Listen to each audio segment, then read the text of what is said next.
Brian Michael Bendis, Ram V, Phil Hester, and Sumit Kumar continue their adventures of the Justice League and Justice League Dark as the League team with Checkmate to combat the Royal Flush Gang, while Aquaman confronts Merlin, who is on the precipice of unleashing Arion, the God King of Atlantis. Brian Michael Bendis makes up for the really lackluster portion of his story last issue by playing to his strengths and hitting the streets as the League team with Checkmate to run down a series of leads to find out who is scooping up all of the spies and mercenaries in the wake of Leviathan. I very much enjoyed the heroes just getting into the work and piecing together this mystery and who's behind these conspiracies, with the inclusion of the Royal Flush Gang being quite a great red herring and great threat for the Justice League to combat now, going from galactic spanning alien threats from Sinmar to something more earthly and street level, which is really quite cool. Ram V, meanwhile, enters the third act of his really fantastic Merlin arc, continuing to wrestle a few plot points together with the inclusion of the Upside Down Man and Arion, the God King of Atlantis, an old character from the 1980s. I'm excited that he has joined the book, being that he actually has ties with the Lords of Order and Dr. Fate and all those types of characters, and again, it's Ram just exploring DC's magical hierarchy and having a lot of fun with it. Phil Hester and Sumit Kumar continue their wonderful artwork for the series, with Phil reintroducing the Royal Flush Gang this issue, updating their look to match that from the Super Sons cartoon series, a look that I personally really love because they are literally the same as what they appear on a deck of cards, which is pretty cool. Sumit meanwhile continues his grand scale artwork, focusing on the colour red this time, covering all the pages in a great foreboding blood red background that helps build the tension of Merlin unleashing a great power upon the world. Justice League issue 69 continues the two League stories really well, building up more mystery while including some fun classic villains for the heroes to combat. I'm going to give this issue an 8 out of 10.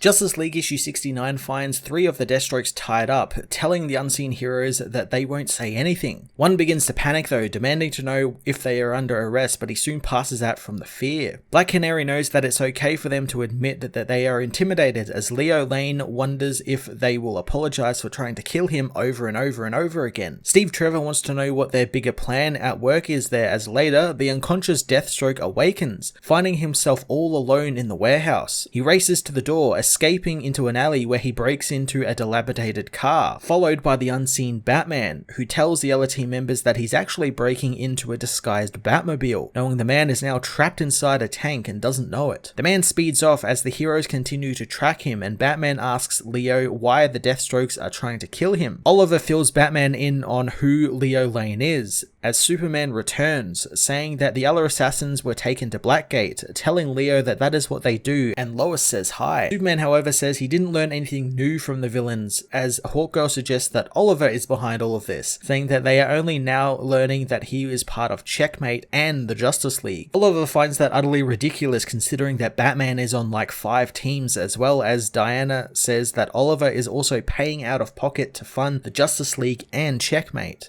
so it makes no sense for him to be the bad guy. The two teams begin to argue as Batman calls for Superman thanks to the car they are following exploding in a ball of fire. Superman doesn't make it to the car in time, finding that he didn't even see it coming. He tries to put out the fire with his freeze breath, but is suddenly blasted by something unseen, turning the hero into a fireball. Hawkgirl races to his aid, smashing the unstoppable fireball with her mace, apologizing to Superman. Oliver says that now Superman is headed for a crowded restaurant, but Batman knows that Superman will deal with it himself. Hippolyta goes to check on the car as Superman returns, knowing that it was someone who hit him, but he didn't get a look at them because they were too fast. Superman asks Hippolyta about something, and she says that it's back on the island. Hawkgirl wants to know what they are talking vaguely about as the group head back to Blackgate, meeting with the Deathstroke Superman imprisoned. They let Hippolyta take over, revealing to the man that the Queen is Wonder Woman's mother, and she has access to the lasso of truth. Oliver and Diana tell the man that the man's identity is a mystery, but they do know he was highly trained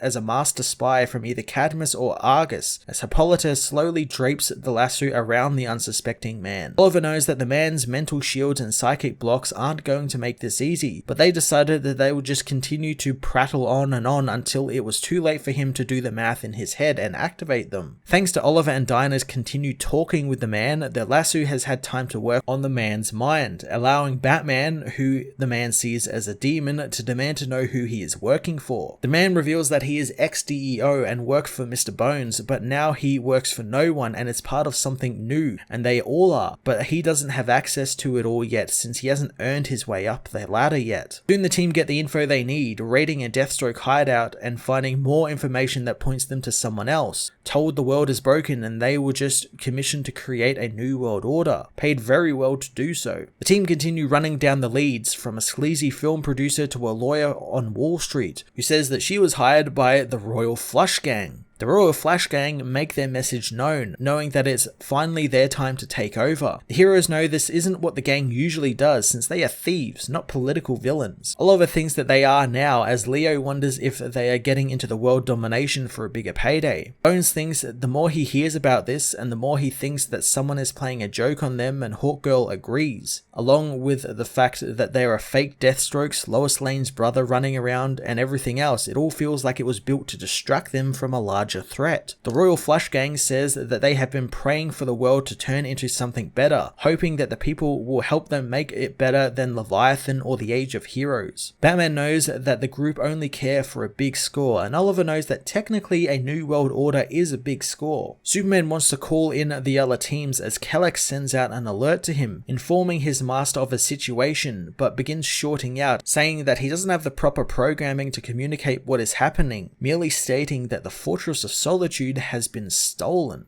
In Atlantis, the Upside Down Man returns, unleashing his power on the temple as Aquaman knows that the real Merlin must be inside the temple itself. Detective Chimp tells him to go after the villain, wanting to get answers from him. Arthur asks what will happen to Zatanna, but Bobo knows that Zatanna isn't going to destroy anything and she'll get back control. Etrigan wants to cut loose on the villain, but Bobo says that in doing so, he will hurt Zatanna, and he can't do that. Constantine is angered since she tried to tell him, but she didn't just say it outright, wondering why Ragman knows about this and he doesn't. Rory says that he read it in a book in the Library of Babel. He says he promised he would have Zatanna's back and she just needs reminding of who is in control. Rory enacts his plan, calling for Etrigan to go on his signal as he calls forth the Abaddon Soul, transforming into a giant demon bird being and wrapping Zatanna in his rags. Etrigan tackles Zatanna down as the Upside Down Man unleashes his power through Zatanna, while Aquaman confronts Merlin, who apologizes for being so rude since he came unannounced to his city, but he's nearly done.